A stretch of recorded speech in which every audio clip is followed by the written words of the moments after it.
Live tonight from iRacing's virtual Daytona International Speedway, we say good evening, sim racing fans, and welcome to the season opener of the 2024 RealSimRacing IceBreaker Winter Series. And as always, we are happy to have you with us on a RaceSpotTV Monday night as we are ready to go racing in the winter off season. And as always, upstairs in the broadcast booth, my name is Evan Pasoko. Happy to be joined tonight by Derek Watson. Our producer downstairs is Hugo Luis. And Derek, it is a new era as we go racing for a 10th season in the history of this RSR Winter Series. But for the first time ever, it is the NASCAR Gen 4 Cup cars taking place of what has been historically a NASCAR Xfinity Series car series. It was a driver-led initiative, and that is going to be the big storyline as we race over the next 8 weeks.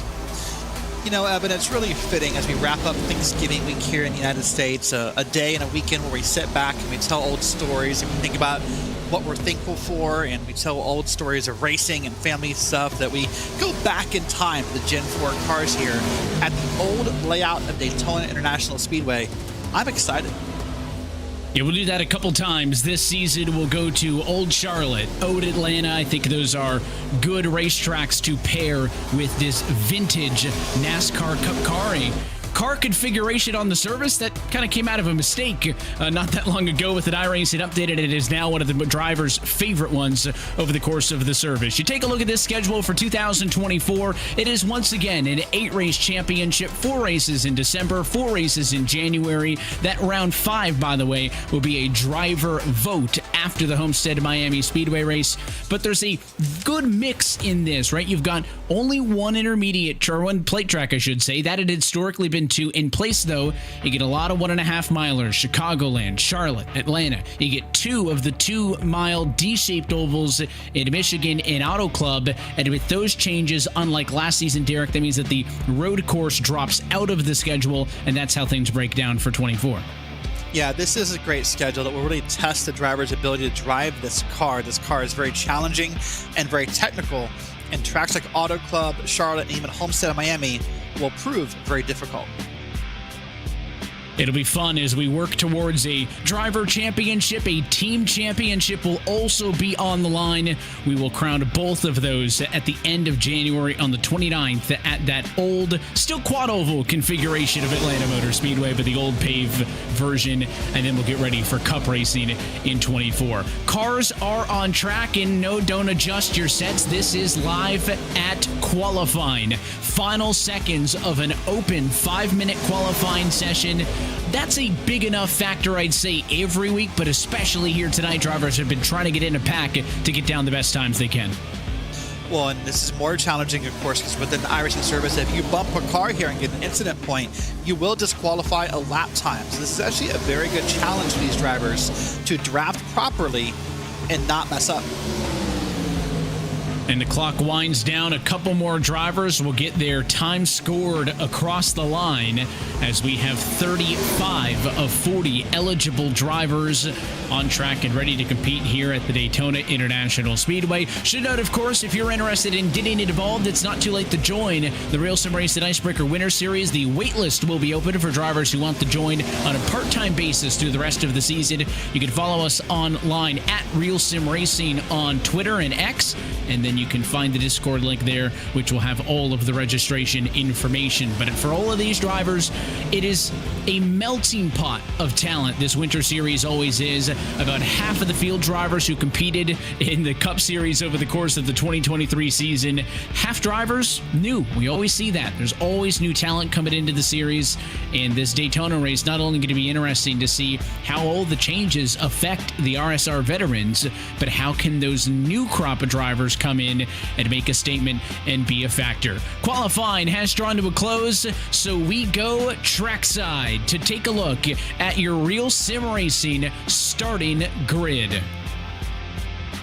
Pole position tonight after that open qualifying session belongs to Sam Nieto. A 44.463 means that he will bring us to the green flag this afternoon, and he will be joined alongside on the front row by the 24 machine of Grant Davis. Joseph Tice and Tom Wetmore will make up row number 2. They'll start in 3rd and 4th position.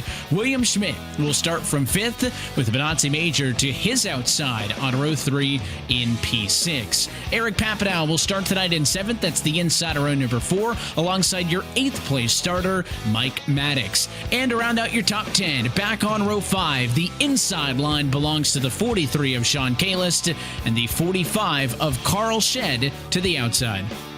Picking up in row 6, we have Malachi McGlashan and then Cody Harris back there in 11th and 12th. Agno Phillip and Nathan Jurgensen make it 13th and 14th back there in row 7.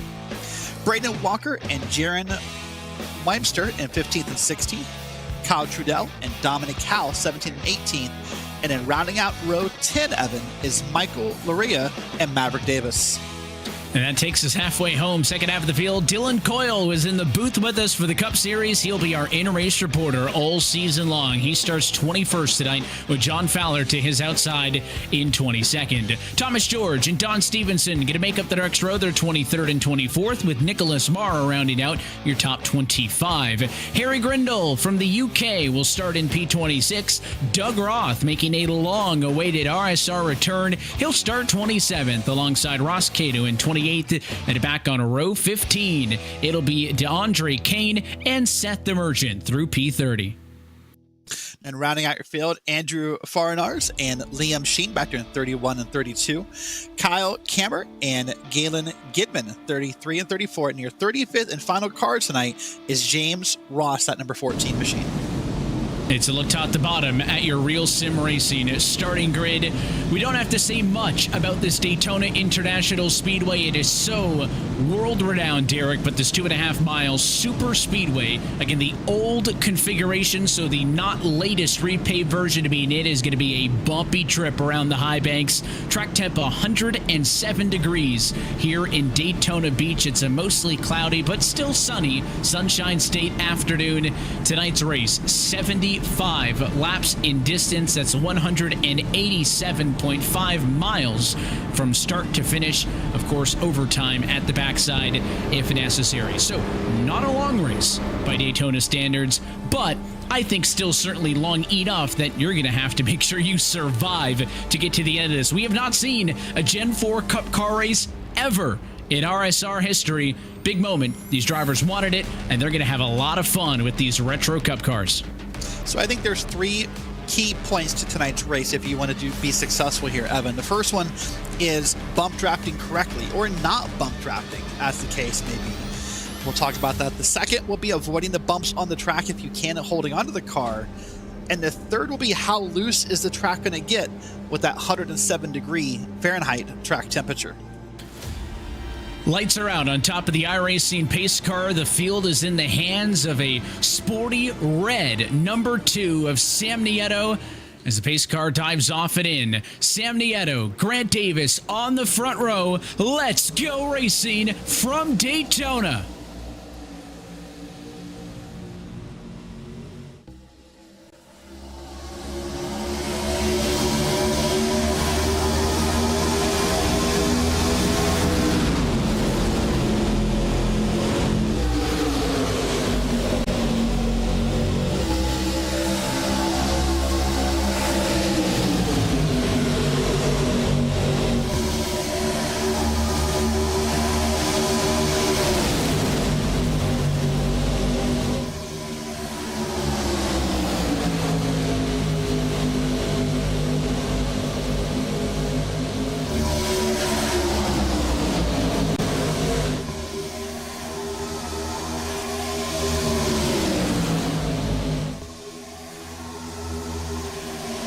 Top side of the racetrack as we come to the end of lap number 1, the place to be as Grant Davis leads the first lap of this Real Sim Racing IceBreaker Winter Series. Sam Nieto fighting that 2 car on the bottom, but let's be honest, Derek, they're all fighting these race cars as they bounce through the high banks at 190 plus miles an hour. Yeah, the best example of that fighting so far, Evan, is that 5 car, that second car in line on the bottom. Watch as he goes through the corner, how much that car moves up and down the track. It's just how bumpy it is. It's so hard to hold on to. Even Nieto up here on the front is having a hard time. Man, that's a bumpy ride. It's hard to explain if you've ever done it, just how hard it is to hold on to that car. You will not see the pinching and the pushing like you would maybe in years past with those NASCAR Xfinity, those Class B cars, these Gen 4 Cup cars, a different beast. That'll be a story all season long at every track you go to, but very evident here with when it's combined with this old configuration of Daytona International Speedway. Liam Sheen puts down the fastest lap of the race so far. Makes sense. He's 34th. He's all the way at the back, but it means he's getting all of the draft as your race leaders top out at 200 miles an hour that time into turn number 3. That two Nieto trying to fight back on the inside, but it seems like these drivers feeling out these cars just as much as they're feeling out each other. Not a lot of passing, at least early inside of your top 10. No, not a lot of passing. A lot of just getting comfortable, a lot of biding your time. 75 laps doesn't sound like a long time, but it really is here. You have time still to get comfortable, to learn who to trust, to find your spot in line. You don't need to be too crazy on lap number 4 here. It'll come to you if you're just patient. You can see that side-by-side goes all the way back to about 28th position before it gets down to single files. So it is still very much a pack, but something tells me we're not going to see drivers forcing 3 wide and running comfortably like they may have in the past. And just watching the back ends of these race cars just bounce. Turn 4 exit especially pretty tricky for everybody that last time through. And there is no doubt that these things are handfuls at this juncture. A couple of cars midfield moving up, moving down. Again, there's not no passing. Harry Grindle's up 10 spots in the midfield. Sean Kalis is down 11, so there is movement, but up front it's difficult, right? You would reference the 5 car earlier. If I'm Joseph Tice, what can I do, right? I'm going to try to work with the 2, right? Right there, center of the Daytona backstretch. A little bit of a push to the back bumper to Nieto. We had not seen that out of him yet in this race, but then he's going to give him plenty of room in the corner, right? He can't go anywhere. There's cars up top, there's cars behind, there's cars in front of him. So it's all about getting more comfortable with the draft, trying to help the 2 car out, and then once the cars up front start working together to draft, to make passes, then that'll start to open things up back a couple of rows. But if I'm on row 2, 3, 4 right now, there's not a whole lot I can do besides maintain pace and stay in line. Well, and the thing to talk about as well, as you said, getting to know the car, it's also getting to know each other and your preferences for how you want to be or don't want to be bump drafted here in these cars at Daytona. We saw it a little bit in practice before we went live, Evan, where there are some cars who are getting bump drafted. They're getting lifted off the ground in the back and spun around. You have to be very gentle here with the bump draft. This is not the next-gen car or the truck or even the Xfinity car. You cannot bump draft that hard. And so part of learning here is learning how you can't bump draft someone and what your comfort and their comfort is in doing so. These noses slope so down low, and that front bumper not as high as what it is in a modern day NASCAR Cup car, that you're right. You can't just give somebody a shove. You can draft and you can push to an extent, but if you just try to slam draft somebody like you would in a modern day race, your nose is going to go underneath that car in front of you, and it's going to jack those rear tires up off the ground, and that is a one-way ticket to putting a couple race cars into the outside wall. Again, they will continue to feel this out over the course of the race, but the 75 lap total, not a long one, right? Already a 10th of the way through is lap number 7. Going to go to the rear view mirror this time by Grant Davis. Has led every single lap thus far, despite starting in second. That top side got the better first lap, and admittedly, that Nieto, he's been there the entire time. The inside at no point has fallen back or struggled, but at the stripe, the top side has been the place to be. We'll see if the 2 and the 5, as they get more comfortable pushing with each other, can get a lap lead for the 2. That is important, right? There are some bonus points available over the course of this race outside of points for finishing position. 1 point for leading a lap, 1 point for leading the most laps, and also a bonus point for starting on pole. So 2 cars already got one of those. He started on pole. The 24's got another because he's the only one to lead a lap so far. Can the 2 get him this time? Yeah, we'll wait and see. It's sort of fitting that Grant Davis is up front. When he and I talked pre-race, Evan, he preached to me about how important track position is here and how scared he was of how the bump draft could go. Well, if you're the lead car, you kind of almost left that conversation. Yes, there's still a bump draft happening to you, but when you're leading the pack, hopefully if something does happen, it doesn't happen forward, it happens behind you.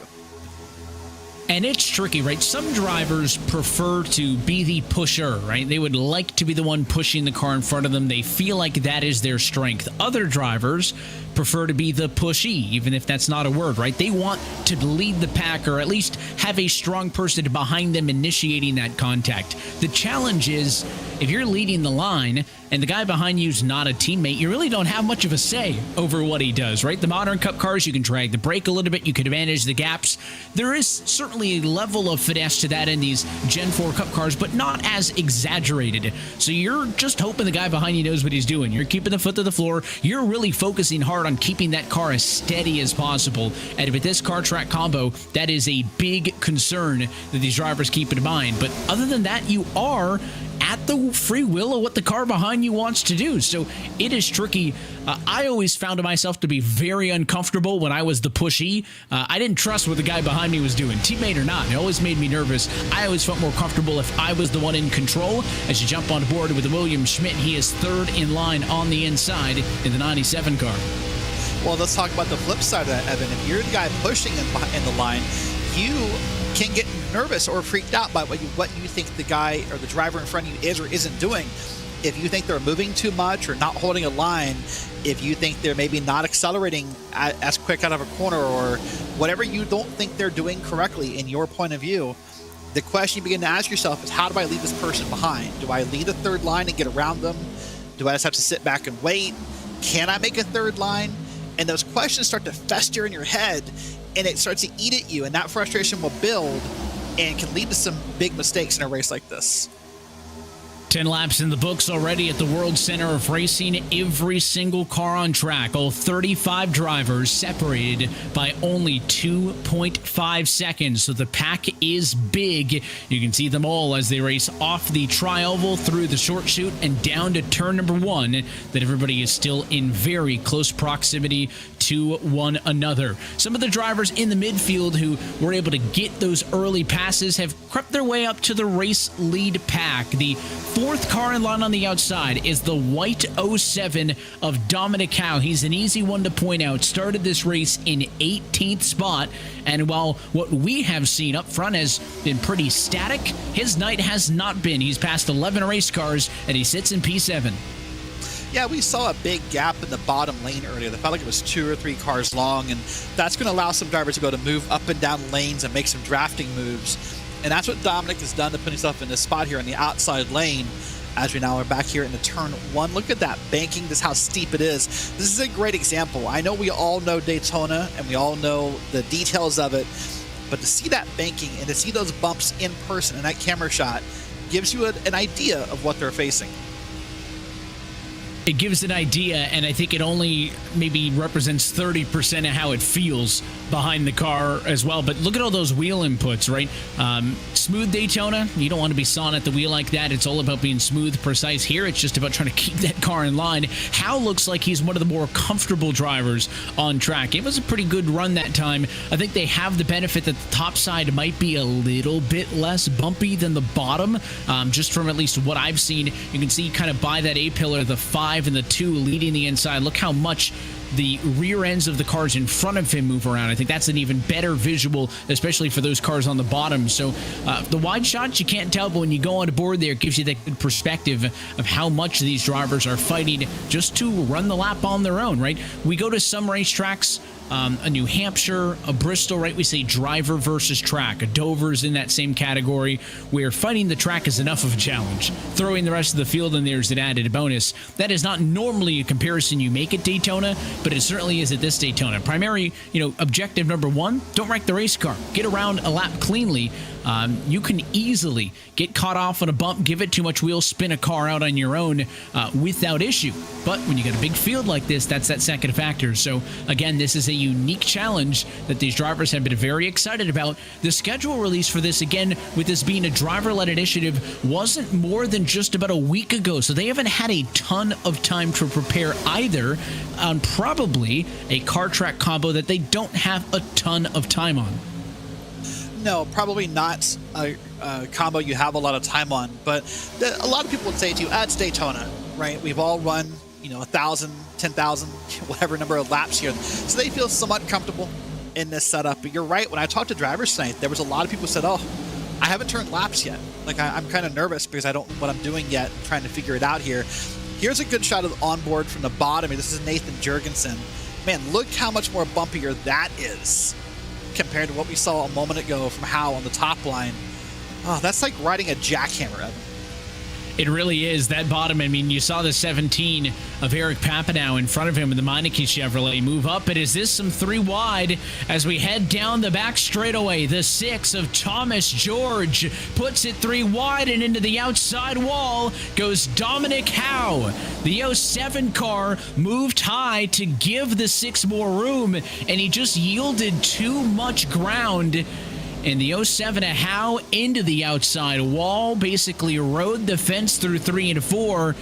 There's no yellow, but that's going to drop him to the tail, and the damage may be even worse as he'll go from top 10 to dead last in a moment here as the 04 car makes a pass on him for 34th.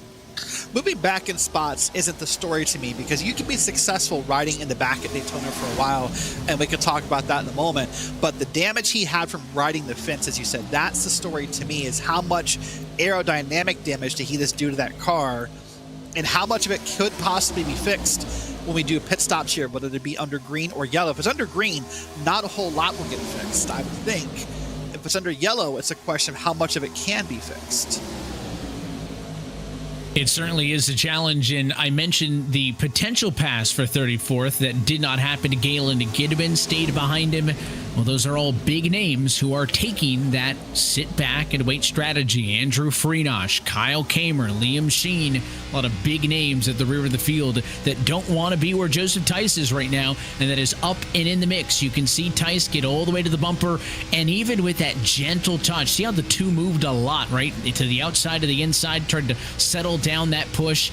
You got to be really careful when you make any contact, and you'll get a little bit out of it, but when it's so timid, it's difficult to use that physical push to gain a huge advantage like you would, again, in a modern-day Cup car or an Xfinity car. The advantage more so comes from just the draft overall, and up front, Tom Wetmore using the toe off of Davis, gets clear of the 2 car, drops down to the inside, and now Tom Wetmore, the tube deck entry, will take the lead on the inside of the bottom. That was a great move by Wetmore. Made a snap decision to get to the bottom, and that's what you have to do here. When you want to change lanes and make passes, you have to do it very, very fast. Where a lot of drivers get it wrong is they want to take their time and kind of think about it, dilly-dally on that lane change. If you don't do it instantly, you will cause a wreck here. I've seen it numerous times.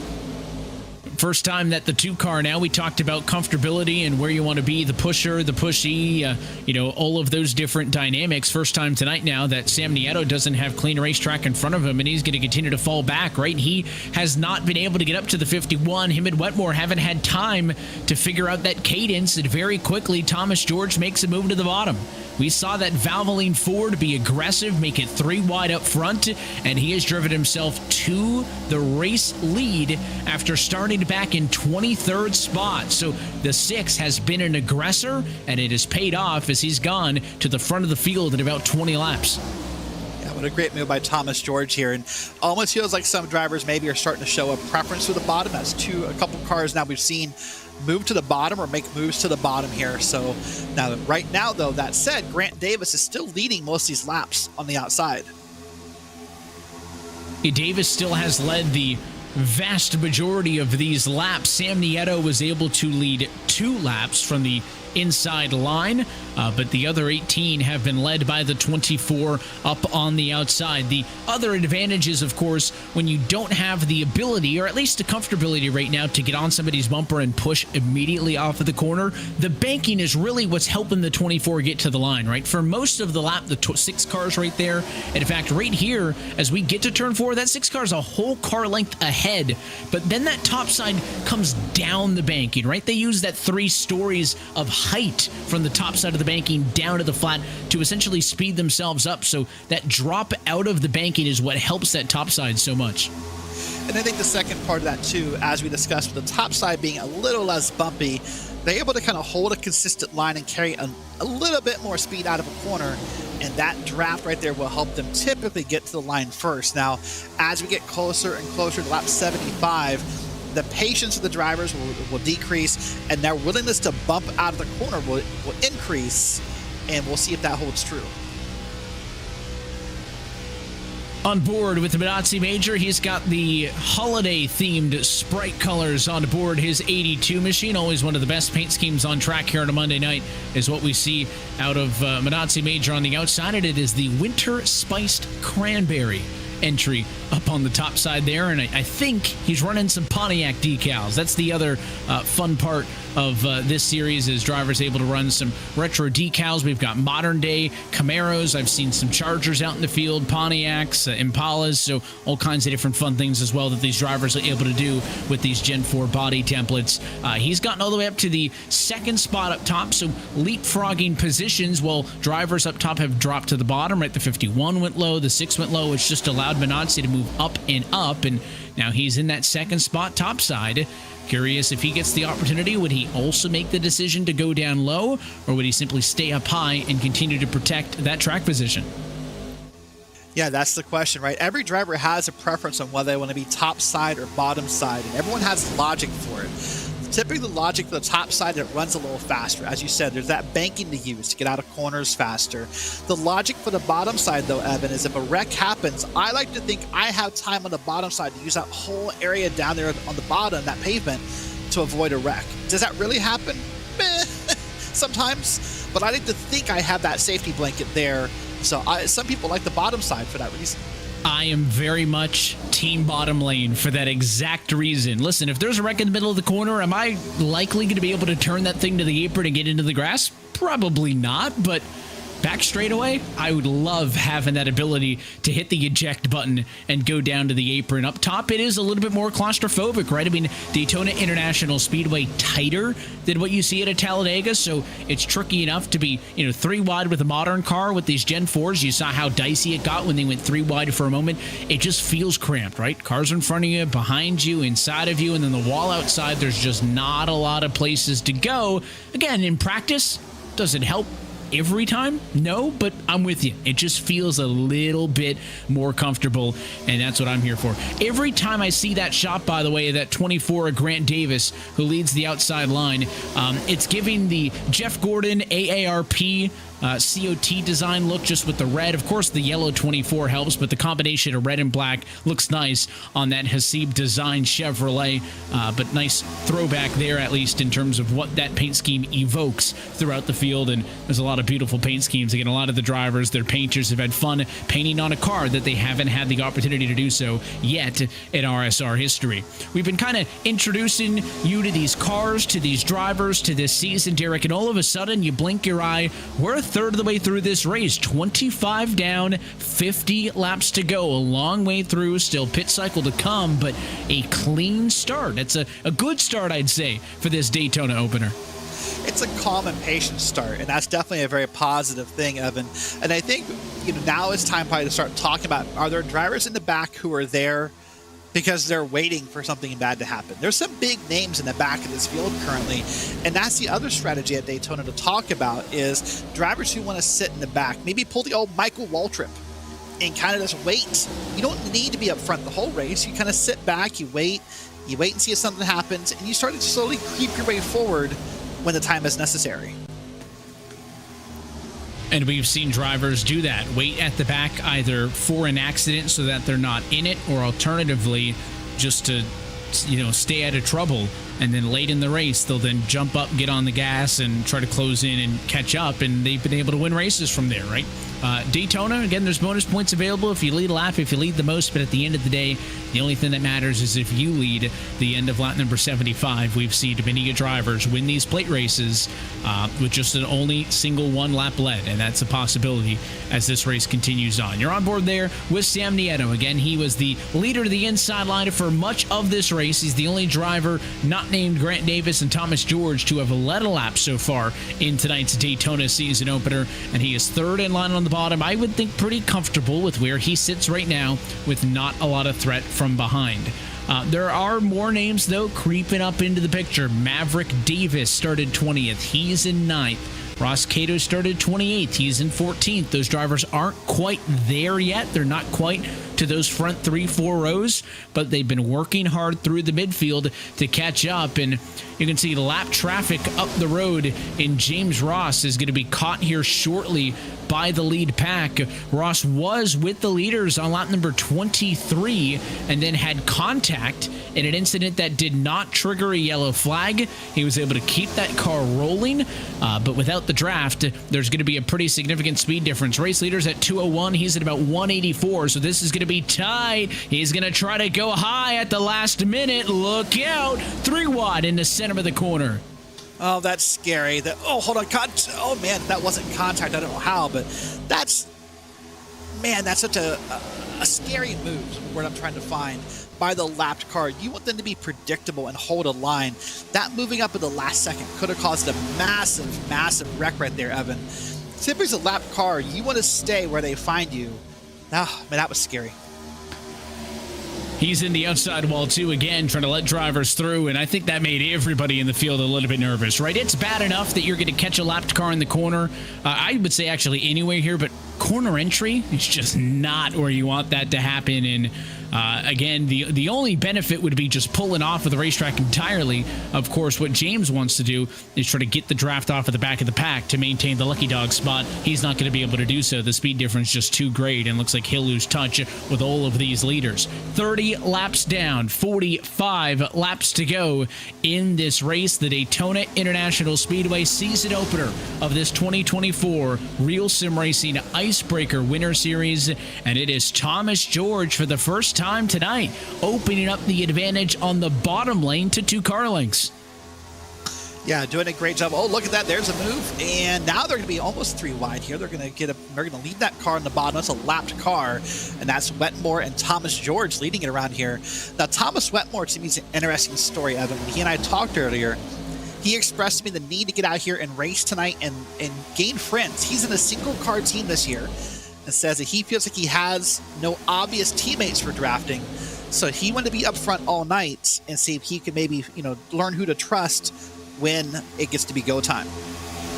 And it was a breakout year in the Cup Series this past year for the Roadhouse Esports driver. Finished 5th in the championship, was just 1 position away from qualifying from the round of 8 into the championship 4. By far a career best result for Tom, and looking to carry that success over here into the IceBreaker Winter Series in a car that is just as unfamiliar for him as it is for a lot of his counterparts. Trying to see, again, where those other moves are coming from, right? You see the leaders, very obvious when there's an opportunity. You'll see the big run, somebody will drop down. It's that second pack. I do also want to note, if you're thinking the lead pack looks smaller, you would be correct, right? That near incident that happened a few laps ago did kind of shave off the back half of these leaders. There was no yellow, but so many cars checked up to just get away and avoid what they thought was going to be a wreck that they lost touch with the lead pack. So the lead draft is only 23 cars long as you go on board with Wetmore there and get his perspective from the second spot in line on the bottom. 24th on back, 18 seconds off of the race leaders. So those who lost the draft lost it by a ton.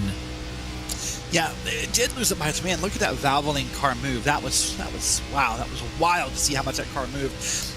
Now, the important part for those cars in the back there, Evan, from the 24th on back, they need to get into a single car lane, or single file lane, pardon me, and they need to draft and catch this pack. Probably do it on the high side even, and see if they can catch this field. That's the only way they're going to get caught up. Even then, 18 seconds is a massive gap to try to come here. But hold on, caution's out. Spinner at the back of this lead pack will bring out the first caution flag of the afternoon. Harry Grindle is up against the outside wall on the back straightaway. And I think the issue lies with the driver of the 70 as his Renault. Talk about fun livery packets on these cars. How about the Renault of Harry Grindle, who's gone around? He was in 18th position. That's a big blow for him, obviously, but that is a big save for those cars who had lost the lead pack.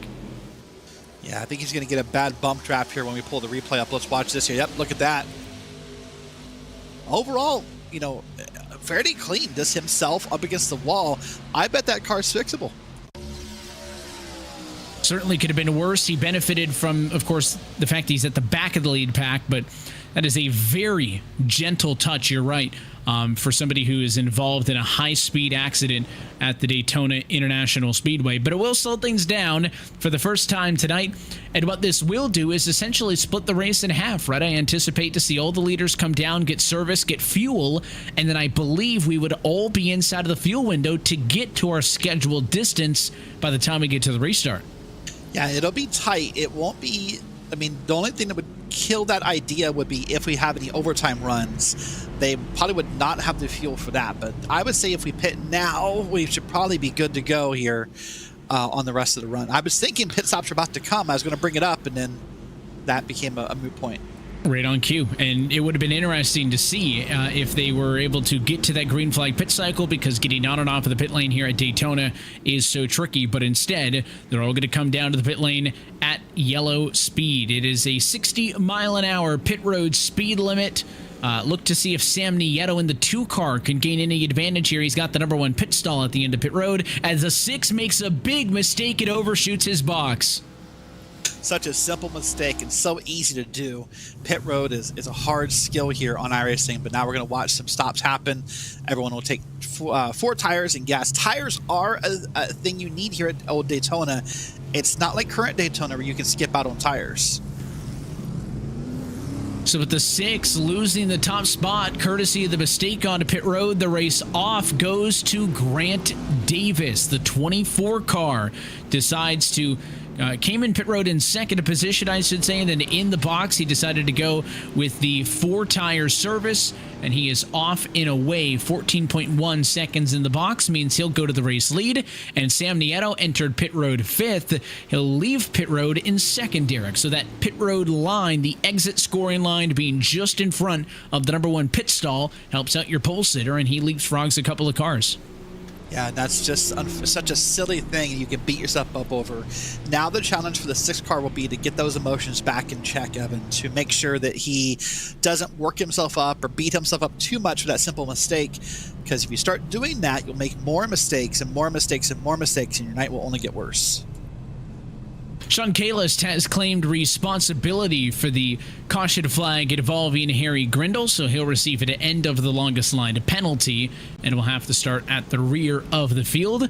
James Ross, we had talked about him being one of the first few cars to drop a lap down, but then Liam Sheen, some other names dropped a lap down, so I believe looking at the timing and scoring that Ross may have not been able to get his lead lap status back. If that's the case, that's going to be unfortunate for him. Liam Sheen looks like he is also being scored. Actually, he'll be lap 36. I think Sheen is the one who gets the lucky dog. Tough break for James Ross. The 35th and final scored car in this race will still be trapped a lap down despite the yellow. Now, of course, with the lucky dog rule, it means that anytime a caution comes out, the first car 1 or more laps down, as long as they are not involved in the incident, we'll get that lap back. So there's still time for Ross. It's not out of the question. And he's got to make sure he avoids whatever happened here. His job now, being the only car 1 lap down to Evan, is really to ride and stay out of danger and hope for another yellow before this race is over. As a plane comes in slow over the turn 2 exit there by the Daytona Beach Airport. I think that's a Delta 737-900. I know there was a forum thread once upon a time where a couple of av geeks were trying to figure out what plane it was and tracking the movements. And someone told me those planes taxi to the gate 700 miles an hour, a little bit quicker than you would think in the real life, but fun to have that immersion here. Of course, you think of the famous shots of Air Force One landing off of turn 2 back in the day during the Daytona 500. Such an iconic part of this iconic venue, and fun that that's one of the cool things that's incorporated here into the iRacing service. The lights are out on top of the pace car, so we'll get set for the ensuing restart, and just because that we're running throwback cars doesn't mean that everything is a throwback rule. Of course, double file restarts and lane choice for the driver on the front row. So Grant Davis will decide to go topside. You'll remember that 2 car started right there on the inside of the front row as the pole sitter. Took him about 9 laps to get a lap led. So maybe a smart call here by the 24 car to choose to start from the outside. I agree. This is a smart call, seeing how the outside line has been dominant all night long. We'll wait and see now. Other new rule, quote unquote, the restart zones are in effect here at Old Daytona. We'll see how the 24 could manage that as the pace car heads off it in. The race will start on the 24's mark as they head across the white line into the restart box. The green flag is in the air. We're back underway at Daytona.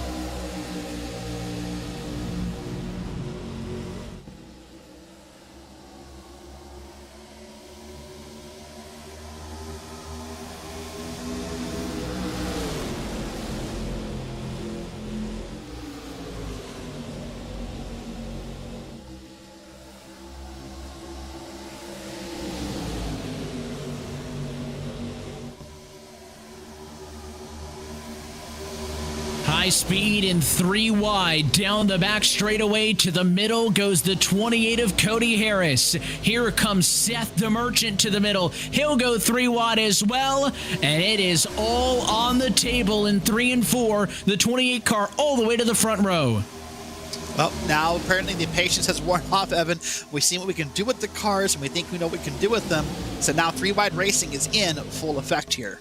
We only saw it for a moment on the first run of the race. The problem for that 15 of Maverick Davis is all of a sudden he's on his own. He was very clearly in the outside line of 2, but as the 28 and the 57 got the run and went middle, the 24 went low to block, the 45 went low to get the draft, and all of a sudden he's on his own. Look out to Merchant. What a save by the 57. That was I don't want to call it a waggle. That was a, whatever you call that, Evan, a wiggle, a massive wiggle. I thought that car was going around like 3 different times there, but great job in saving it. We're still racing under green here, and no one is more scared right now than Seth the Merchant. Seth the Merchant is a pro. He's been through the eNASCAR ranks, but what an impressive piece of driving. He's somebody who's probably got a lot of time in these Gen 4 cars just because he's a racer's racer. He loves driving stuff that's tough to drive. This is exactly that. And if he didn't catch that race car, we would have been talking about a 20-car pileup. We avoid it, at least for now, but with the 3 wide still lingering, how long does that last? That 28 of Harris, who spearheaded the 3 wide effort, he goes up top, and Davis leaves him. The 15 of Davis slices back to the middle, and now it's the 28 car dropping like a stone in a pond off of turn 4. And that's the thing the 28 will remember later, Evan. As race car drivers, we have long-term memory at times when we want to. You'll remember when you went up to help someone draft and they sort of left you behind, or they dumped you, as we'll call it sometimes. You'll remember that later. If he needs a push, that'll stick in your head about, are you willing to stick your neck out a second time?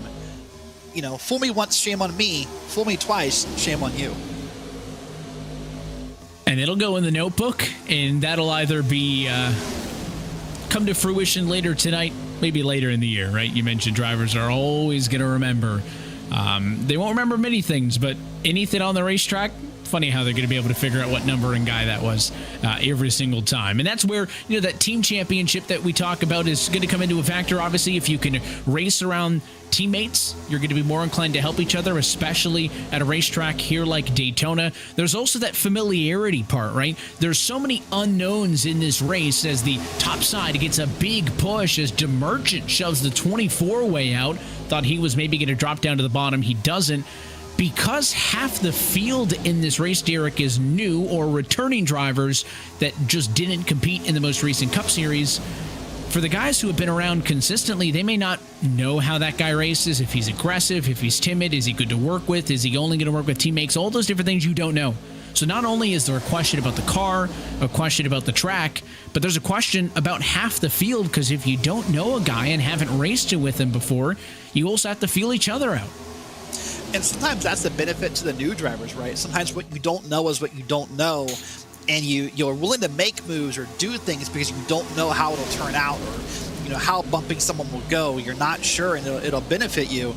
But I also do think, with all respect, that when you have someone like Seth the Merchant almost leading a line here, second line on the top, I wonder sometimes, Evan, if more drivers will follow Seth because of his reputation of being a top-tier driver, and are more willing to follow him than follow a newer driver to the league.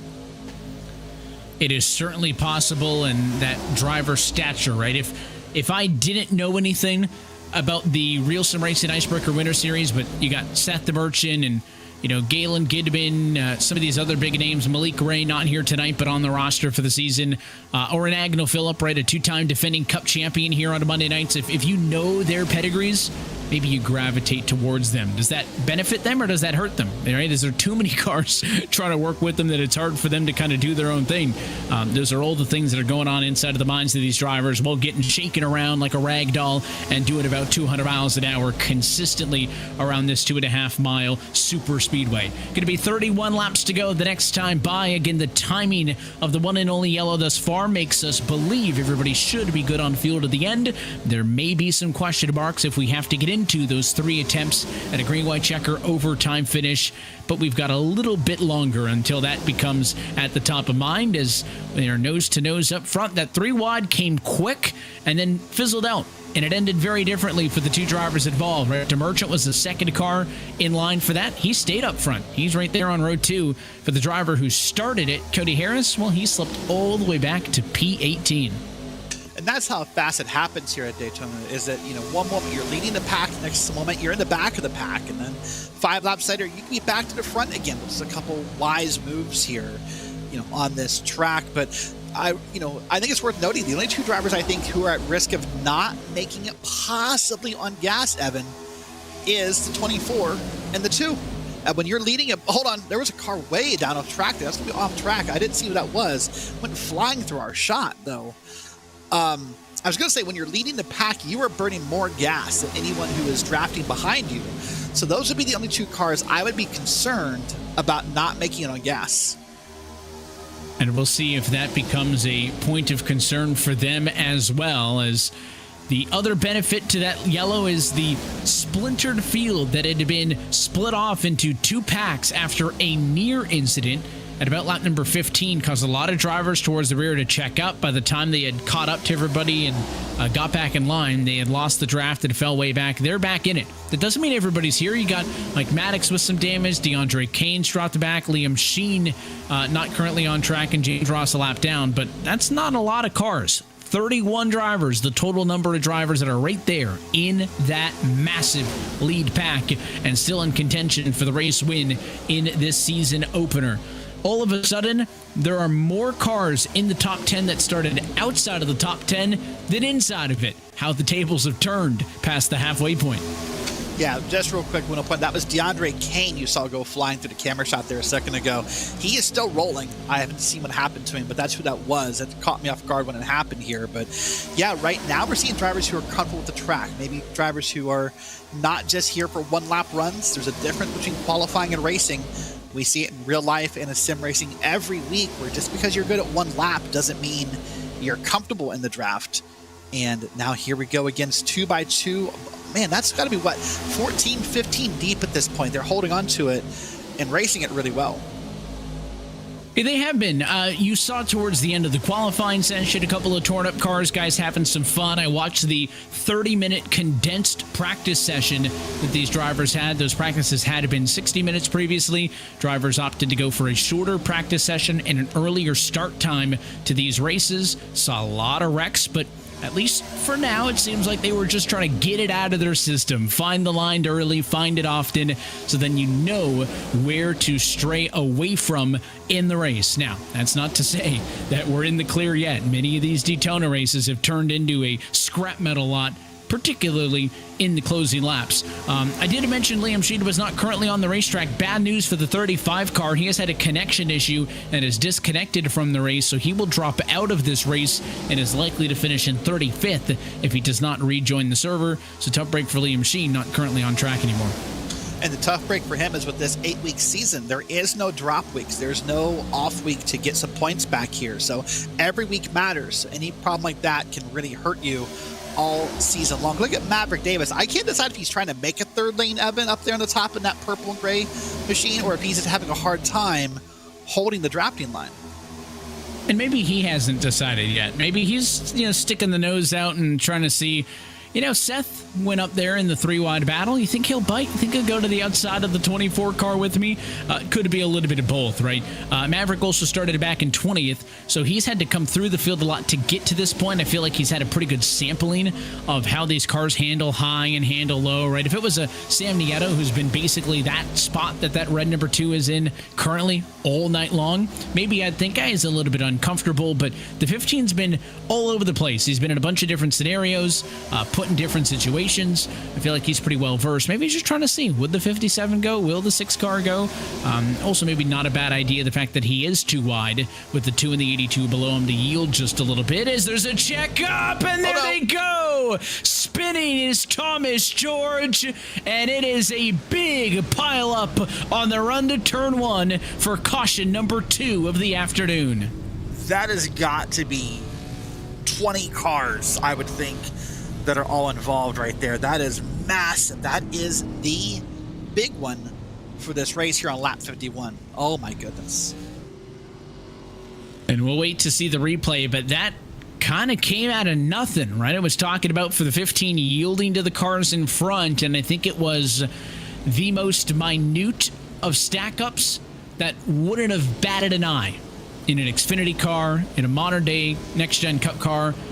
But in these Gen 4 Cup cars, it's just that line is so thin, and what I think we're going to see when we wind it back is a slight bobble as the 57 of DeMerchant gives a push to the 24 of Davis. You're going to see that at the front of the outside row, and then the key is going to be, what does that ensuing checkup do after that initial contact? So I think that's going to be the key to watch for when we get a look at it. Yeah, we'll wait and see when the race spot replay machine loads up here in a moment, but I think you're right. And those checkups happen fast, and it sounds easy. Hey, why don't you check up? But man, when you're going 200 miles an hour, getting off that gas pedal and doing it appropriately is not an easy task here. So wait for the replay machine to load up here. And here we go. So the touch is going to happen in the tri-oval right there. The 24 gets a little loose. DeMerchant checks, the 15 checks, and he gets hit from behind. I mean, that is a very small checkup to kick that off. But we talked about how you can't get away with the bumps in these cars like you can in others. And that is all it took to kick off that massive accident. That said, though, that's a classic Daytona moment right there in any car. Because what happened is it looked like that bump wasn't also directly in line with each other. It looked like that it was a little offline, and that's what caused him to turn the leader, or at least get him turned sideways. He was able to collect it. But yeah, that's what happens, and it's always the people behind you that get involved. Funny how that works, right? The drivers who started it all drive away. Here's the look from behind. Once that car went sideways, everybody is going to try to avoid it. And the 28 car through the grass to safety. Nice piece of driving by Cody Harris to avoid the madness. We're pretty confident that most of the cars are able to go to the end of the race on fuel. However, a lot of cars to pit road. No, there were not that many cars involved in the accident, although a lot of them on your screen there were. Pretty expanded service for everybody. We take a look at the 79 car that is our RaceSpotTV in-race reporter, Dylan Coyle, who we'll get a word with in just a moment. He was hanging out kind of mid to backpack. He checked up really quick on the brakes. Car behind him just did not have that same opportunity, and he got turned. Yep, he's going to... Nope, not going to avoid the wall. I thought maybe he was going to avoid the wall. I was trying to be hopeful there, but no. Got no. But there's a wild ride, if we can get a replay in a moment, from the 14. He was the lucky dog. I told you his job was to avoid this next wreck. And if we can see it, he does. It's pretty amazing to see. We'll see if we can load up a replay here. But even for the cars up front, who weren't in a wreck, with this degrading of tires at this track, I would come down 20 laps in and put new tires on. I think a case where if this thing stayed green, they may not have pitted under green, but certainly with the opportunity under yellow and a lot of cars coming in anyways for repairs, that is not too much to be shocked about. Your top 5 stay out. So Davis, Nieto, DeMerchant, Major, Wademaster do not come in. Michael Laraya, P6, and back are the cars who did decide to come down pit road. Let's see if we can dial up our RaceSpotTV in-race reporter, Dylan Coyle, making his Winter Series season opening start. And Dylan, I'll tell you, the 79 car was looking good, but a little bit torn up after that last accident. What happened? Yeah, I was messing with everyone beforehand. I'm like, hey, forget everything negative I said about any of you guys, because now we're racing. And I don't want you guys to remember the broadcast calls, my analysis. Whoever hit me from behind, I'm really mad at, though, because just keep your eyes open, man. You see cars spinning in front, back her down, and, I think I know who hit you. Do you know?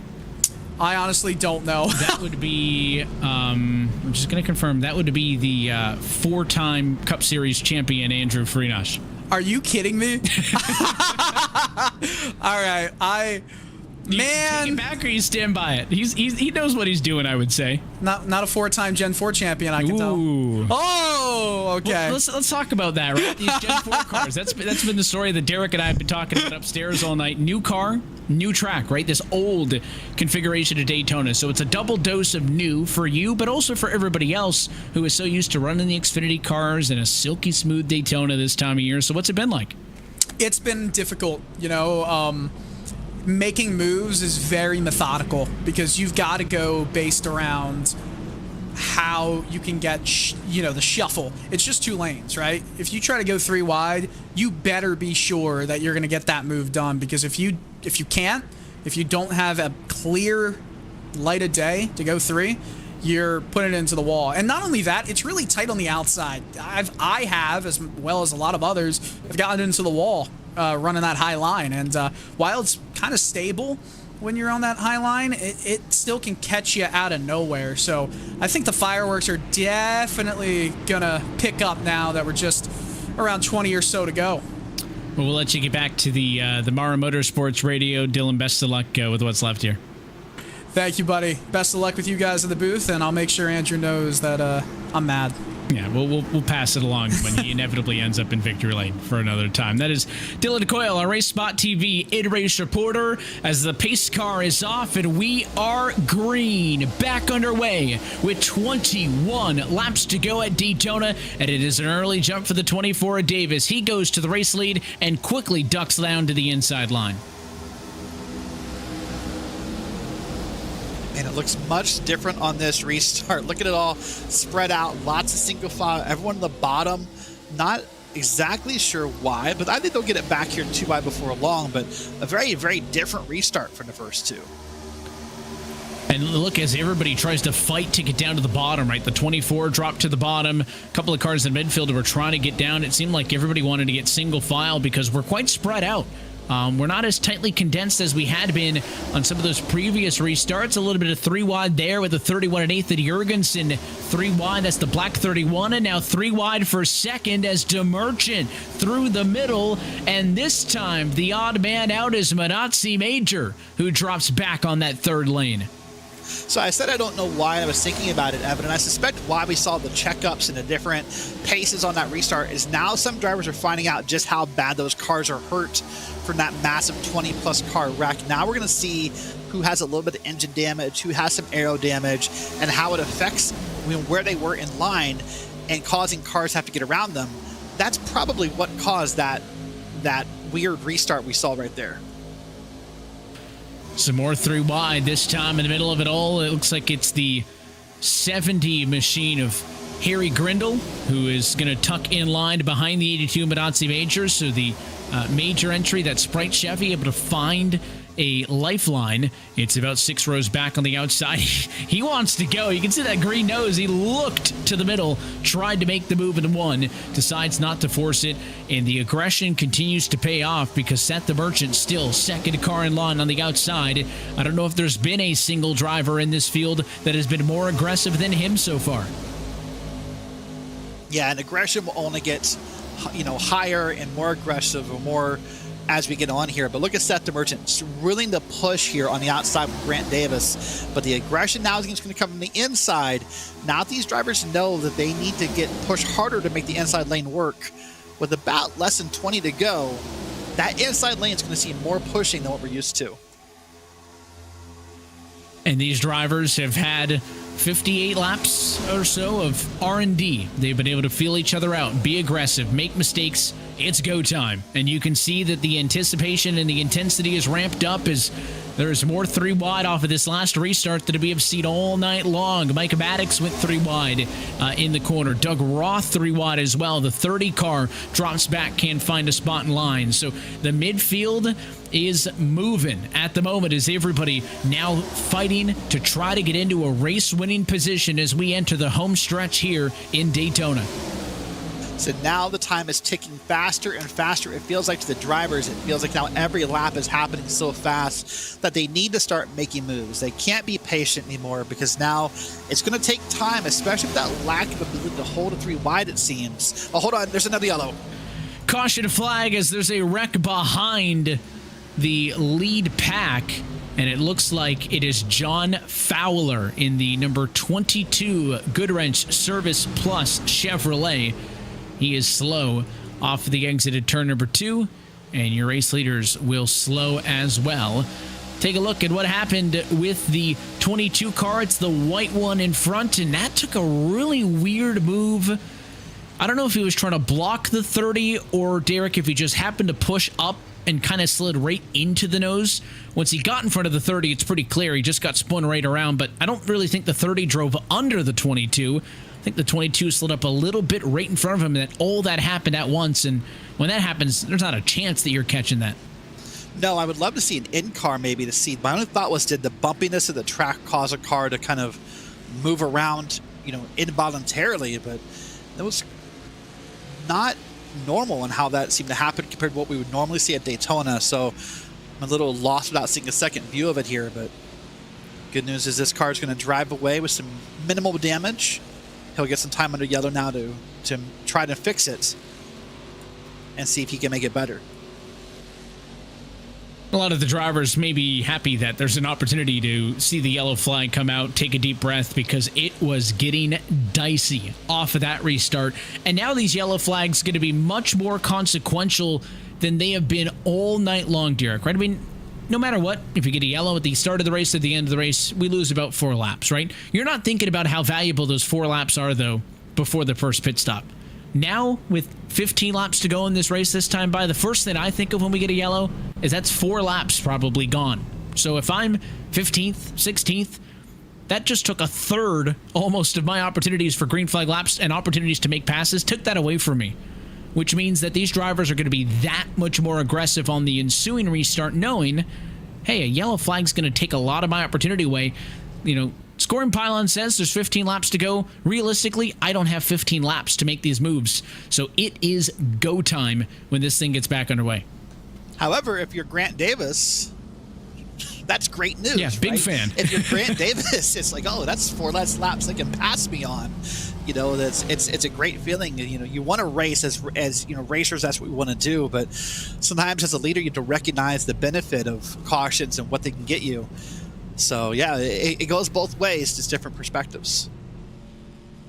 And for the leaders who decided to not come down pit road, that would be Grant Davis, Seth the Merchant, Sam Nieto, 1, 2, 3, then Jaron Windmaster in 5th, and Benazzi Major in 7th. Those who did not pit on the previous yellow to this one and top off on fuel. A lot of them are tiptoeing around on the apron as they go through the corners.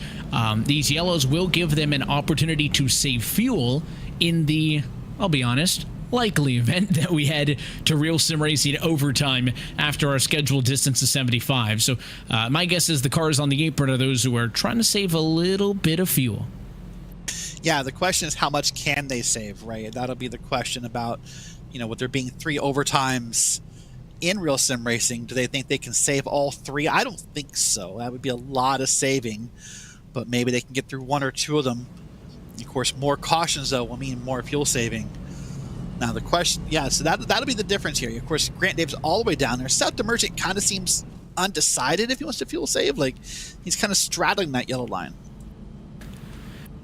In the middle. And again, now's the chance for all these drivers to, if you're on a team with one another, talk, discuss, strategize.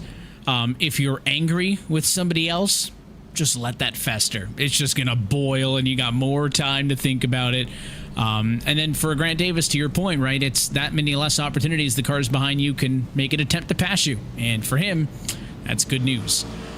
The lights out on top of the pace car. Do we see the 24 car elect to go to the outside again? It was successful the last time that he decided to start up top. However, right now, DeMerchant's 57 pulling alongside.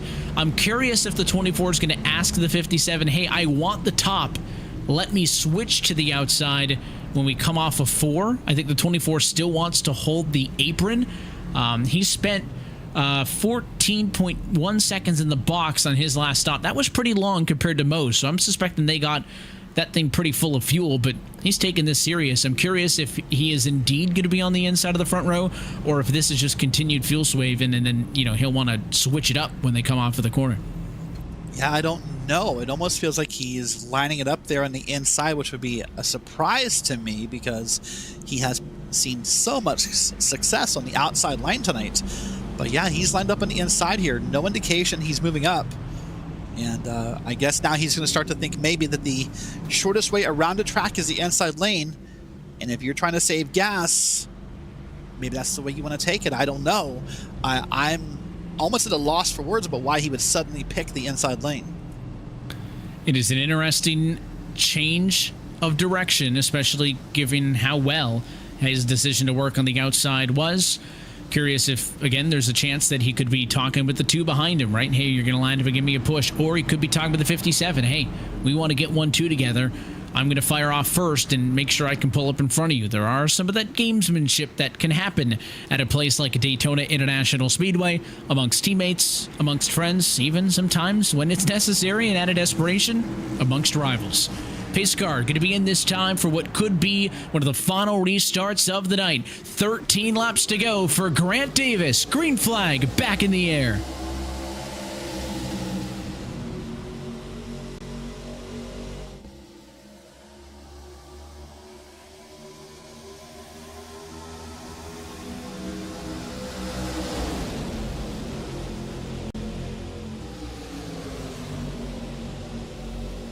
A lot of bouncing as he'll make the sidestep to the top side off of turn 2.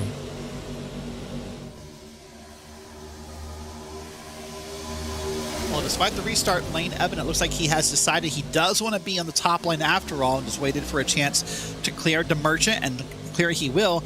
Now, here comes Sam Nieto down on the bottom. Nieto's one of those drivers who told me, by the way, he had never turned a lap in this car before practicing tonight. Well, I'd say so far, he's doing pretty well. Quite impressive. He's been up front and in the thick of things all night long. He has led 4 laps. Grant Davis has led 49 of them. He has secured that additional bonus point for leading the most laps. So he's sitting on 2 points right now. It's more than anybody else in the field. Nieto's got 2 as well for starting on pole and leading a lap. And again, a yellow behind the race leaders as there is smoke off of 2. One car sliding down the hill. Think that was Agnell Phillip, the defending 2-time Cup Series champion, is heavily damaged and limping at a turn 2. Wow, that's unfortunate to see the defending champion have that problem. We just saw the wild hits there on the outside wall from that camera shot. We'll get a better look at it in a moment on the replay machine and see what happened here. But, well, now if you're Grant Davis, more fuel saving is in order. And that's good, because if he's worried about fuel saving, then that means more yellows is good, right? More opportunities to save and less laps for drivers to pass. So if I'm Grant Davis, I'm not complaining one bit. No, definitely not at all. And I think when we get the replay load up, you're going to see Agnell checked up and then got, I think, a bad bump from the 7, or just a bump from the 7. I don't want to call it bad. And almost similar to what we saw up front with DeMerchant earlier, I believe is what we're going to see here. It's going to start with a checkup. The 94 of Phillip, the all black 94 car there, bottom of the screen. Just the slightest of lifts, and the 7 car in the gas gets into him again. There's almost no time for Kyle Trudell to react there. Oh, and it's that second hit. That's the problem, because Agnell Phillip did a great job of locking up that race car, and then it was DeAndre Kane who just could not avoid him. Kane was... It looks really dumb from above, but watching Kane's onboard, Derek, he was behind Malachi McGleshan, and McGleshan pulls low right before the 94 is there. The 90 just doesn't see him until that car in front cleared out of the way. At that point, he only had about a half a second and just couldn't get out of the way. Yeah, and he was trying to move up and pull to the right to avoid the car. But you're right, that's a very difficult thing to have happen to you when you're behind a car. And all of a sudden, oh, there's someone there. It's just sort of a surprise that happens. And that is the benefit, though, of having a live spotter in a race like this. And I was looking up and down the field. I mean, only, I think, 3 drivers have live spotters. Seth DeMerchant has Tucker Mentor with him. And then Nicholas Mara has Matthew Mara. And then Mike Maddox has Chris Huff. Surprisingly, only 3 drivers in this field have live spotters, Evan. Certainly, that all comes down to driver preference. We've seen, some people really enjoy having a live spotter, and, we'll see races where a majority of the field does, and then other times where everybody's just rocking with the iRacing default spotter. I'll tell you that I am probably as far away from a good sim driver as you can find, and I will take a buddy of mine in there letting me know what's happening every single time. So, but again, all comes down to driver preference. I just think things are so dynamic and so quick here at Daytona, especially that can be really beneficial. And spotting is such a hard skill that no one really talks about that much, right? You have to be concise in your words. There has to be a trust and a bond and a rapport between a driver and a spotter, that you trust your spotter when they say something. That it's a difficult skill that very few people are great at. We see all those cars up on the banking. DeMerchant really non-decided, and I think the fact that, again, Nieto, DeMerchant, Windmaster, they all pitted the same lap as Grant Davis did leads me to believe that if they're comfortable, the 24 should be, again, unless for whatever reason Davis got less fuel, but Davis had a longer pit stop than DeMerchant did, so I think the 24 is going to be fine, and he's just thinking long game, right? Like, this thing could go 3 restart opportunities. If we get into overtime, and even if we get a yellow immediately off of the restart, you're looking at an extra 10 to 13 laps that we would do, right, if we used and expensed all of the overtime. So he's, I think, more so worried about those 9th, 10th, 11th, bonus laps that he is getting through a green-white checker. Maybe nobody else around him as concerned, but I think he's thinking long game and just trying to play it super safe. I actually think Davis is more so maybe playing mind games with the field right now, Evan. Maybe he's making the field wonder if he has the gas. And then, just as drivers, we like to play these weird mind games that sometimes mean nothing, that sometimes have no effect on the field. But we think we're so smart in that moment that we're playing the mind game about, do I have gas or do I not have gas? And I think he's just toying with the field, honestly. We'll see if it works out for him. It has been a great night for the driver of the 24 cars so far. He has led in a race high 53 laps. That's really good, but it only matters if you can lead the final lap, and this restart will bring us to 8 laps to go next time by the start-finish line. Kyle Trudell claiming responsibility for the last incident. He'll receive an end of the longest lined penalty and drop to the rear of the field. We will have 30 cars total on the lead lap for this restart. There are still 34 cars actively participating in this race. And something tells me, and I don't need a crystal ball for this, that it's going to get wild. We saw 3 wide come quick off of the last restart. Seth DeMerchant, an obvious candidate to look for, but if I'm on the outside, I would be carefully watching my mirrors in case somebody tries to pull a fast one and squeeze underneath me. Yeah, very much so. Now there's no time to wait. You have to make a move, because if the next yellow happens, the field's frozen. You don't have that opportunity to wait and wait and wait. Well, here we go. I think it's time to let the war games begin. For what could be the final time tonight, pace car down and in. Grant Davis goes back to the outside to control this restart. 8 laps to go at Daytona. Green flag back in the air.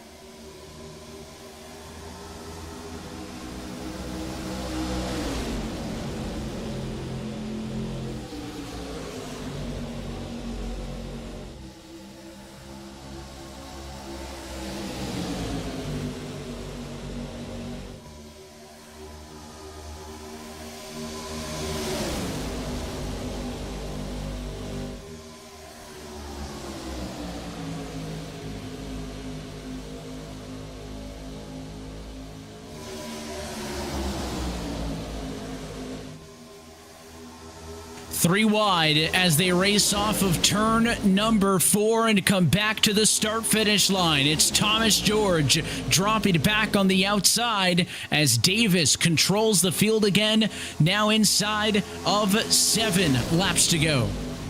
Man, Seth the Merchant was all over the back of Tom Nieto there on the bottom lane, and is still trying to push, but that gap on the bottom, you see it there, that whole car, or maybe car and a half they have, that's why the top lane is going to be dominant. They need to get that gap filled with a driver, and they have. That gap will kill your drafting run.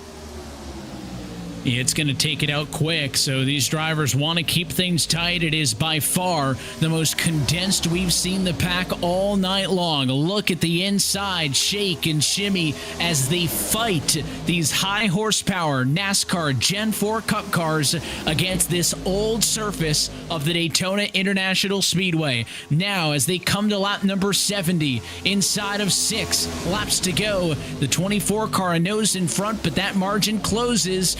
Merchant's been aggressive with the bump draft on Nieto on the inside.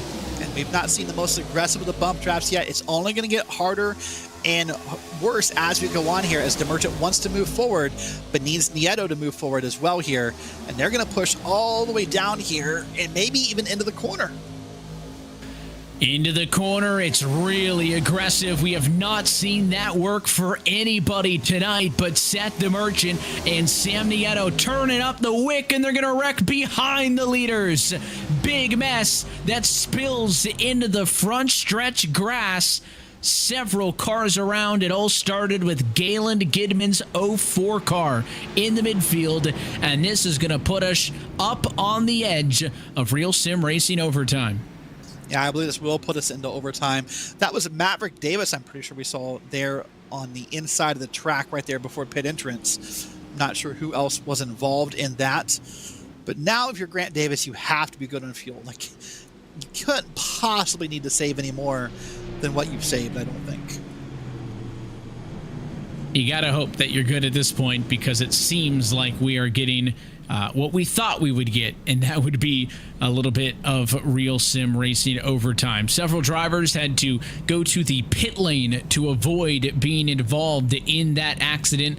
It made things messy coming to the start finish, and let's take a look. Look for the purple 04 car up the road. That's Galen Gidman. The 45 of Carl Shed, the black car with the orange roof numbers behind him. Just a minuscule touch, but that thing hooked right quick. He was airborne, and then more cars spinning down to the inside. What a save in the end there, though, as coming back up on track and recovering that car was the 15 of Maverick Davis, who you mentioned.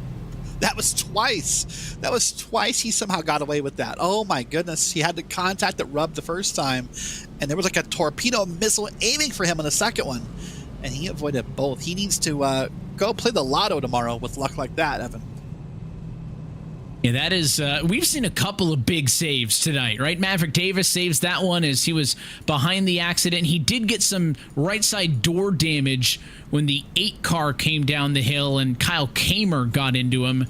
But he did a great piece of driving. We saw the incredible wiggle save at a Seth the Merchant in the middle of the lead pack earlier in the night. So for all this talk about how unstable these cars are, and trust us, they are, there's been some impressive pieces of driving to avoid some more torn-up race cars.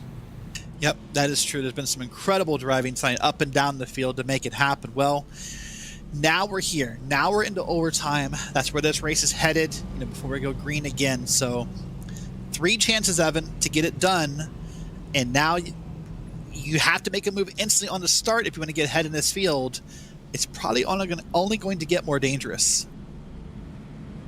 It's only going to get more and more aggressive. And the question is, does this get us all the way to RealSimRacing overtime? If the lights were to go out on top of the pace car this next time by, then we would have a natural green-white checker coming to 2 to go. But if we do not see that, then this race likely will get stretched into overtime. That distinction, not really a huge factor. The only difference is, of course, inside of regulation, a natural green-white checker would essentially mean we get 4 cracks at it instead of 3. It's going to be tight. We'll know more when the pace car comes by this time through. Obviously, nobody up front coming in and giving away their track position, right? Your top 5 cars are the cars who stayed out on that pit cycle 36 laps ago. Every single one of them, Derek. Davis, Nieto, DeMerchant, Winemaster, Major, they are 1, 2, 3, 4, and 5. They stayed out to get the track position, and they have done a stellar job at maintaining that track position. Yeah, you can pick the analogy you want to use here, whether it be you've made your bed and have to lie in it, you've made your decision, whatever those analogies you want to use, but that's where these top 5 are. There's no way, short of running out of gas or something of that nature, that Grant Davis or Nieto or DeMerchant is going to ever pit here, until the race is over. It's just not going to happen. There's no reason to do that here. Grant Davis still looks like he's fuel saving. I think it's for fun at this point. I can't imagine he still thinks he's short with all the cautions we've had, but he's back to the outside lane here, and you're right, this is going to be an organic green-white checker. So the lights indeed have gone off on that iRacing pace car, so it will be. Don't worry, it's a green-white checker, but it is a natural one. It happens inside of regulation, so this will not count against our 3 attempts total. Rules still the same. When we get the green flag, there will be 2 laps to go in this race. When we come around, if we get to the white flag, this race will be official, and it does not matter what happens from that point on. First to the checkered flag wins. If the yellow comes out before the white flag, then we will head into official RealSimRacing overtime. We'll line them back up, and we'll make another crack at a green-white checker finish. Grant Davis has been so good. It's almost deceptively good, Derek, right? 59 laps led is one thing, but he's on the top side, and he has looked so good top side tonight. I think that DeMerchant and Nieto are going to have to get almost desperate on the bottom to counter what the 24 has been able to do from that spot. And real quickly, an unsung hero of Davis's success so far has been the cars behind him, including Weinmeister, who's back there in the 9 right now. That push he gets on the restarts is what keeps him up front. Here we go. Pace car off and in for a green-white checker finish at Daytona. Davis up top takes the green flag. We're back underway with 2 laps to go. It's a good jump for the 24 car, but he's got no help from behind. Winemaster doesn't go. Now DeMerchant goes topside. Winemaster to the inside. They crisscross on row 2. So obviously DeMerchant feels like he has something better that he can do with Grant Davis, and he thinks he can do on the inside lane here. But oh, look at it moving back there. The 5 car got squeezed into that spot, but he's okay. And we're coming around the back straight here with 2 to go.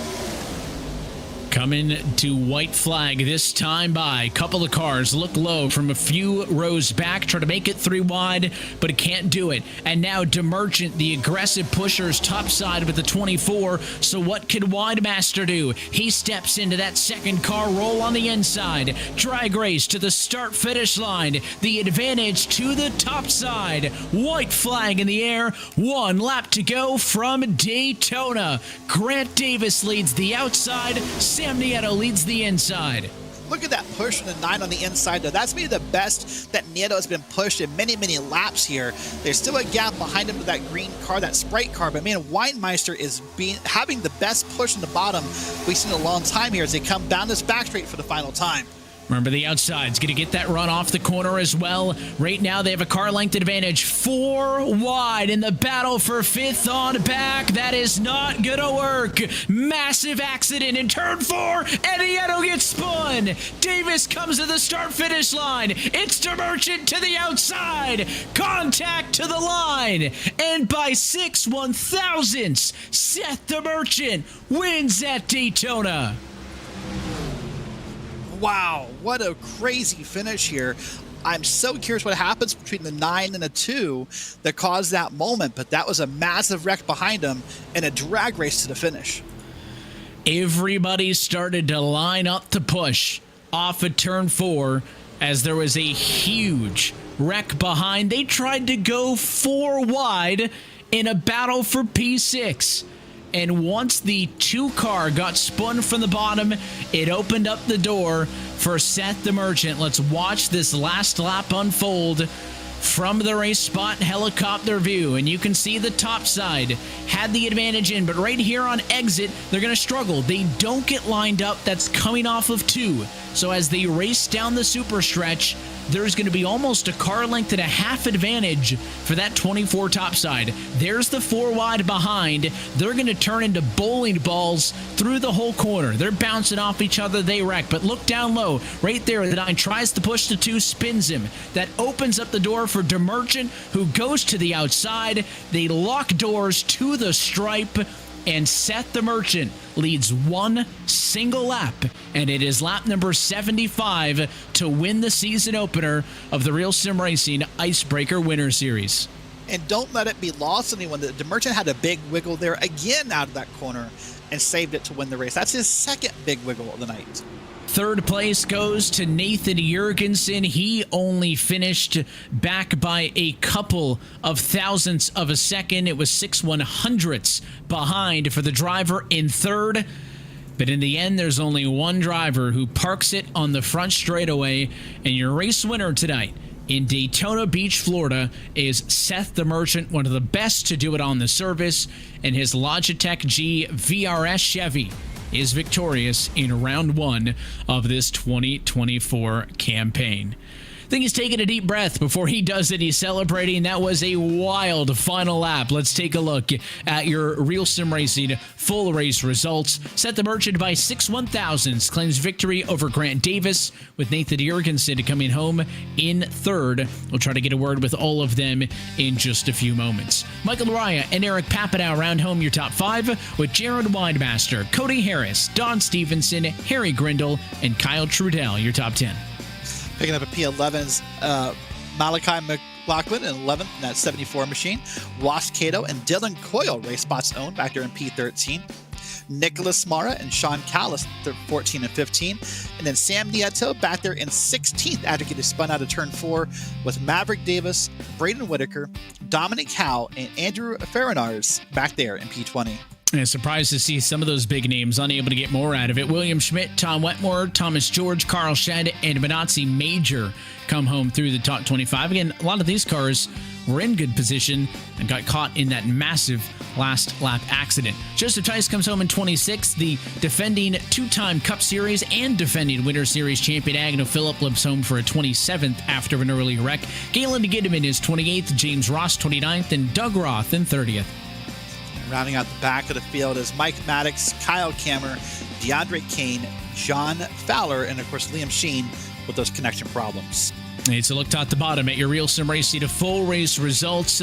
Let's head down to RealSimRacing Victory Lane and get a word with tonight's race winner at Daytona. Seth DeMerchant by 6 1/1000ths of a second wins the IceBreaker opener. Seth, congratulations. Thanks, man. Tell us about this one. You lead 1 single lap, and it is the final lap, but that's not the story of the night. You did start back in 30th, but you were aggressive early in this race. You entered yourself into this conversation by the midway point to set yourself up for that late move. Yeah, I knew track finish was going to be really important because it's really hard to make moves work here with this car, especially at this tracks, just trying to get myself set up, and then coming out of 4 right there, just trying to figure out where the momentum's going to go. And I was getting ready to jump 3 on Grant, and then they all started wrecking, and we were able to drag race Grant to the line. What was it like driving these cars? I know it was a mix-up for this Winter Series. Drivers wanted something different. We're used to the Xfinity cars and a smooth Daytona. Tell the people what it's like driving these Gen 4 Cup cars at a rough, bumpy surface like this. On the long runs, it was plowing tight, but it was fun. I mean, this is probably my favorite of the plate track. So, I don't know. I just enjoyed it. What's the outlook for the rest of the calendar as we continue on with these cars? And, there's some modern tracks. We'll be at Chicago next week, Michigan, but there's also some old surfaces in Charlotte and Atlanta to come as well. Yeah, I'm looking forward to Charlotte. I'm when the new build comes out, I'm looking forward to see if the dynamic track changes anything. So I'd be interested to see. I think whatever race 3 is will be the first race on that, and maybe we'll get some improvements to the game and get some good racing. Looking forward to that as well, Seth. We'll let you jet out of here and celebrate before we do. The sponsors, the shout-outs of those good folks. Who makes it happen for you in the 57?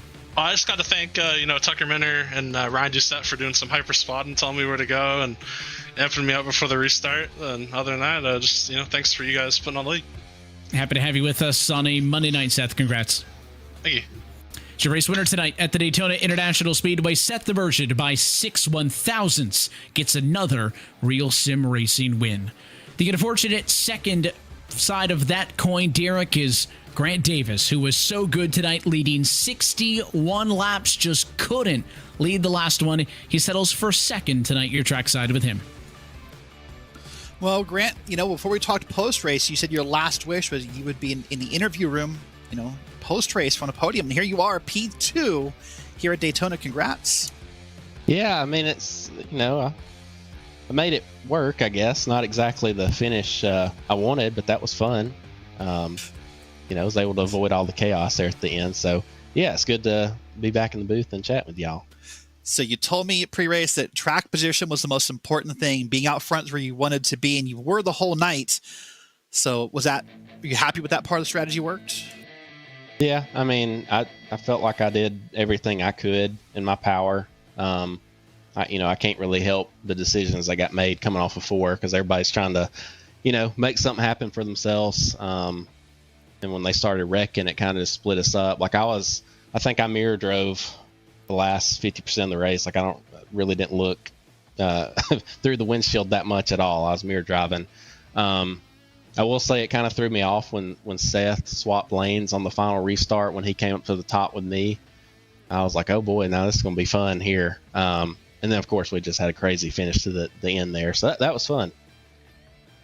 So we would be remiss if we don't ask you, what was with all the fuel saving? Were you really short on fuel? Were you just playing mind games with the drivers? What were you doing?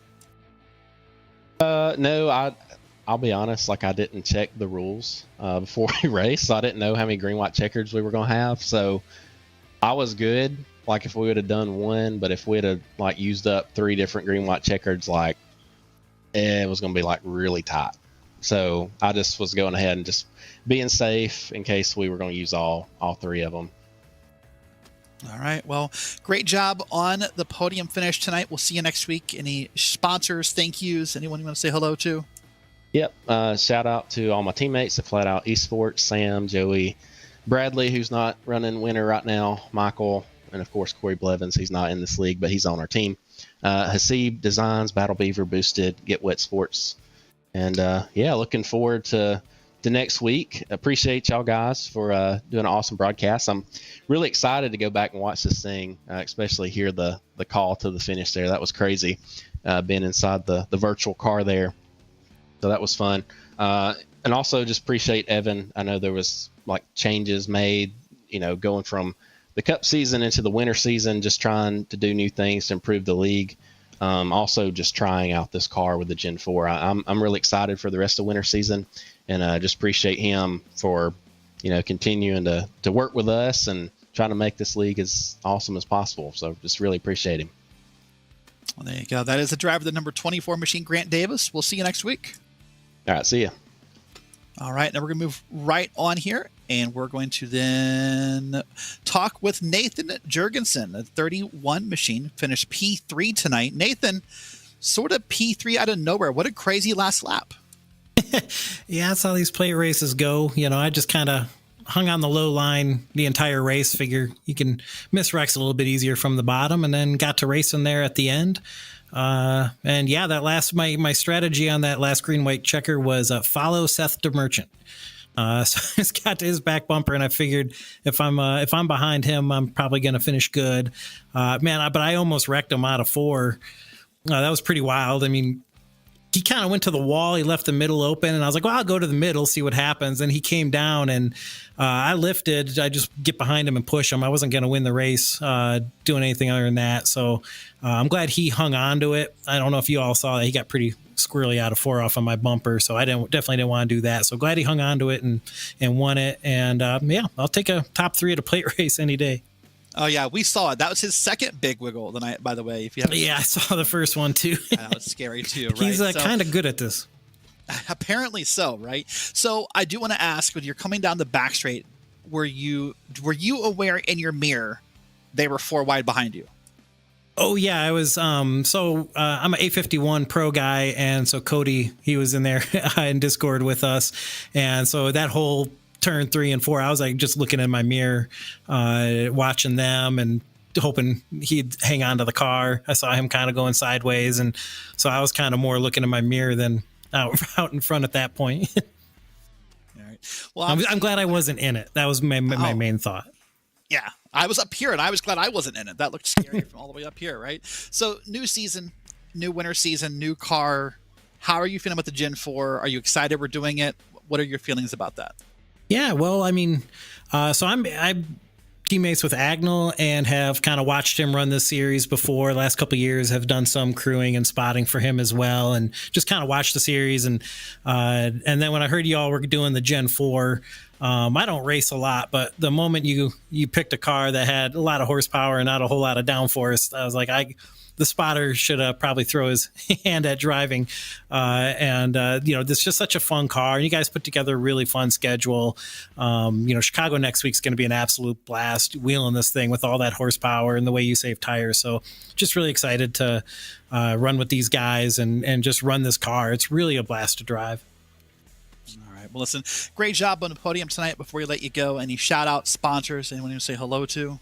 Yeah, 851, Agnell and Cody, and to you all calling the race. You guys do a great job with these broadcasts. I watch them all the time. This is my first time driving in this series, so you guys do a great job. So shout out to you all and anyone watching.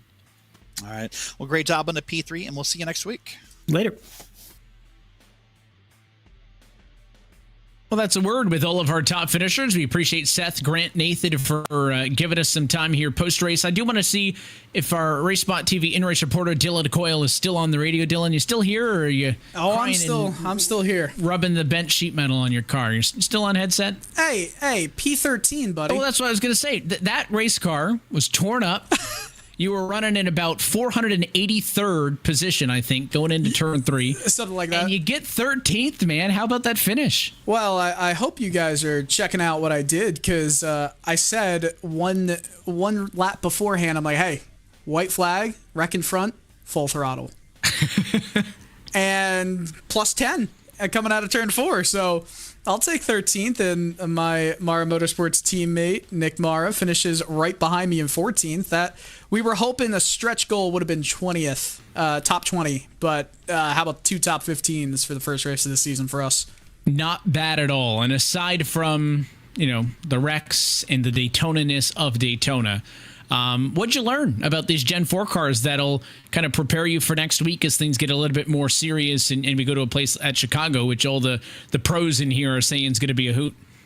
Well, I did learn that after leaving from Philadelphia at 5:30 a.m. this morning, driving all the way to Charlotte, and then jumping on to the broadcast, that I should have found time to practice beforehand. Or sleep. I am exhausted, man. I am exhausted. But guess what? It was a good time. These Gen 4 cars are no joke. I mean, combined with the fact that it is 2008 Daytona, that just makes it into a lethal combination. It's a lot of fun. And I feel like it was an okay night. Definitely a lot of jitters, a lot of nerves coming into the race, and then at the end of it, just trying to hang out at the end. And I hope you guys saw from my view what it looked like, because that was insanity at the end. And I hope you get a chance to look at what we saw from our view too. A Seth the Merchant win by 6/1000 Wild of a second. It had a little bit of everything, Dylan. We look forward to chatting with you all season, but appreciate the time and good luck in Chicago. Thank you, buddy. Appreciate everything you guys do. Shout out to Colleague Racing. I wonder who they are. Is that what you do usually? Yeah, but I'm just waiting for the Colleague logos on the car and get some of the sponsors, right? I had to put the Mara Motorsports as the bigger one on the quarter panel, but there's another quarter panel logo right there. Exactly. Bring them over. Yeah, I want to see a Celsius Mara Motorsports takeover. Oh, you know what's coming next week now. We'll catch you next week. Good luck. Thanks, buddy.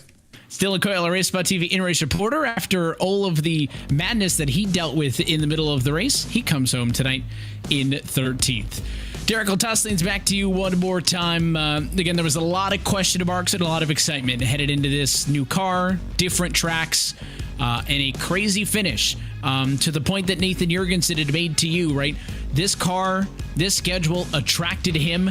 It has brought, again, about a half of the field here, not people who competed in the Cup Series over the course of 2023. And there's a lot of hype for week 2. I only hope that Chicagoland can live up to the hype that this week did. Well, Chicagoland has large boots to fill this race excitement, but Chicagoland and Michigan Homestead, your next 3 races in December. I'm excited for all 3 of them. This was really a tale of 2 races. The first half was calm and quiet, and then business picked up when it was necessary.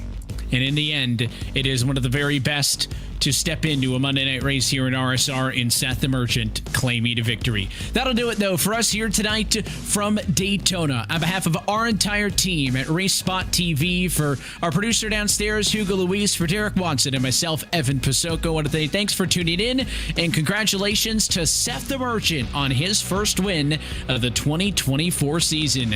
We'll catch you next week. That's Monday, December the 4th, from iRacing's virtual Chicagoland Speedway. That race and every race of the 2024 RealSimRacing IceBreaker Winter Series can be found exclusively here on RaceSpotTV. Till next time, good night from Daytona.